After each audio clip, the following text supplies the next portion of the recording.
Thank you everyone for subscribing to Infinitely Productions.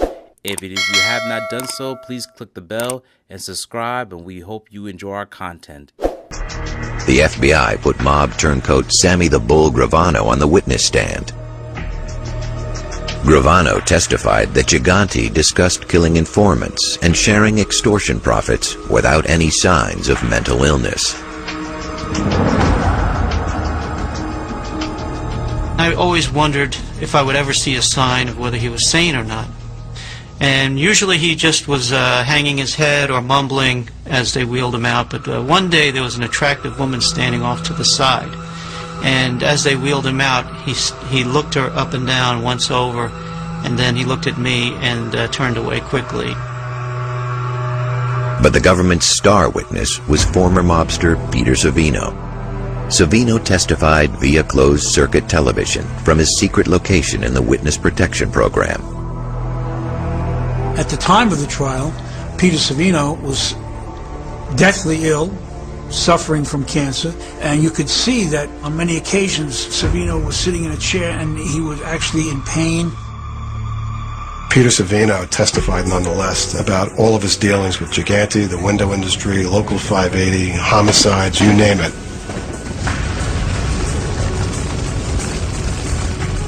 In the end, the jury didn't buy Gigante's act. On July 25, 1997, Vincent Gigante was found guilty and sentenced to 12 years in prison. Bitter irony for Chin was 3 months later, Peter Savino died from cancer. And if Gigante had been able to hold out for another 4 months before being brought to trial, he might still be out there today instead of in a federal prison. From his prison cell, Gigante maintained control over the Genovese family. Investigators knew that if they wanted to put an end to the reign of Chin Gigante, they would have to go after him one more time.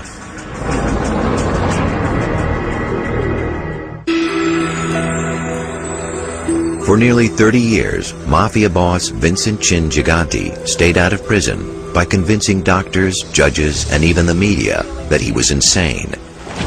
Sir, can you tell us how your father's doing? Very sick. Did you see that? Do you think he'll be able to go to trial? Finally, in 1997, federal investigators managed to convict the wily Mafia boss. Even behind bars, Gigante kept up the charade of a mentally ill man while he continued to run the family business. Gigante was still delivering messages to the crime family from his jail cell, and I believe that his son was delivering those messages to the associates on the street. For the next 3 years, agents watched Gigante closely. They kept track of his phone calls and monitored his interaction with guards and other prisoners. Slowly but surely, his facade began to crack.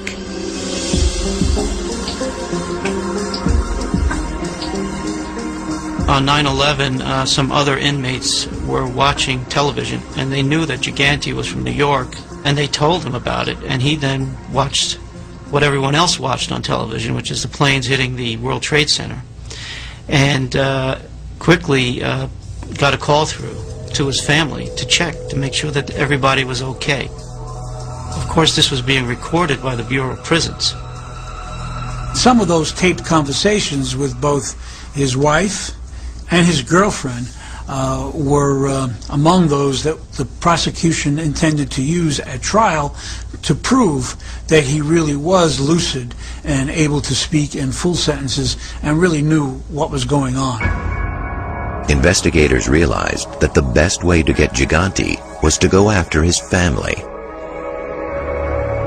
The first thing they did was arrest his son Andrew.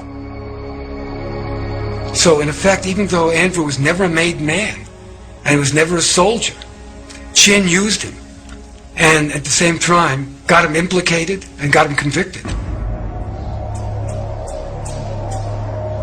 The feds had also threatened to go after other members of Gigante's family, who for years had insisted that he was an innocent man suffering from mental illness.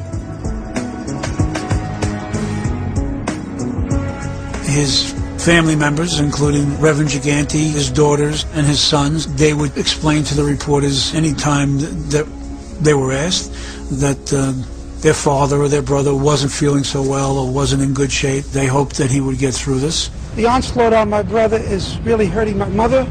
It's hurting the whole family, that they accuse this incompetent person to be such a mobster when he hasn't been doing anything for the last 20 years but living a simple life in that little apartment.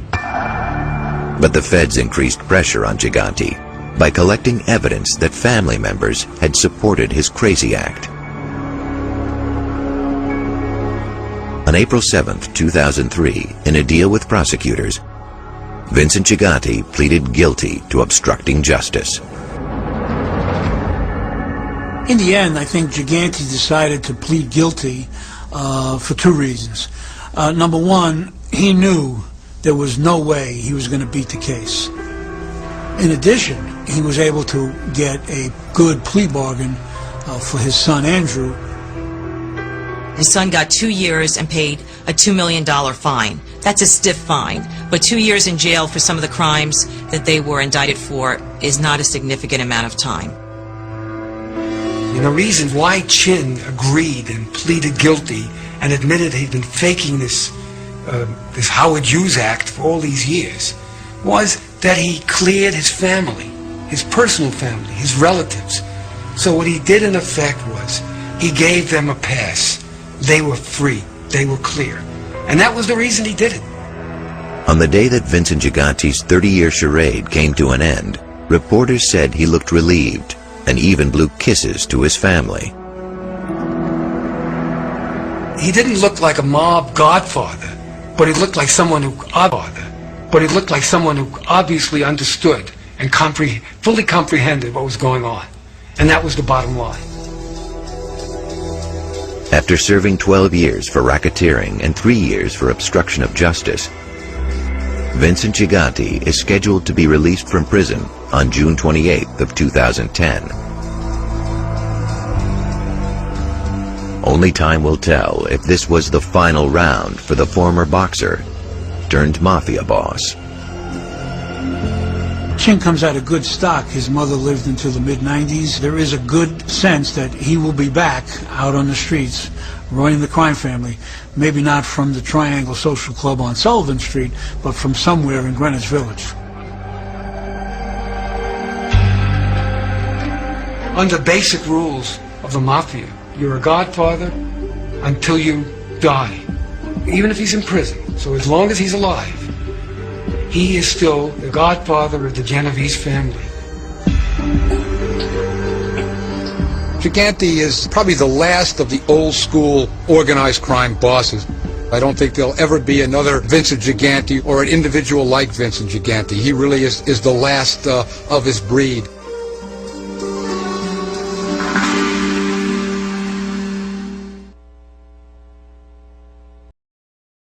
Thank you for watching this video. Please subscribe to our channel and check out more of our content. Feel free to give your feedback and suggestions on what we should do next in the comments. This is Infinite Lee Productions. We love ya.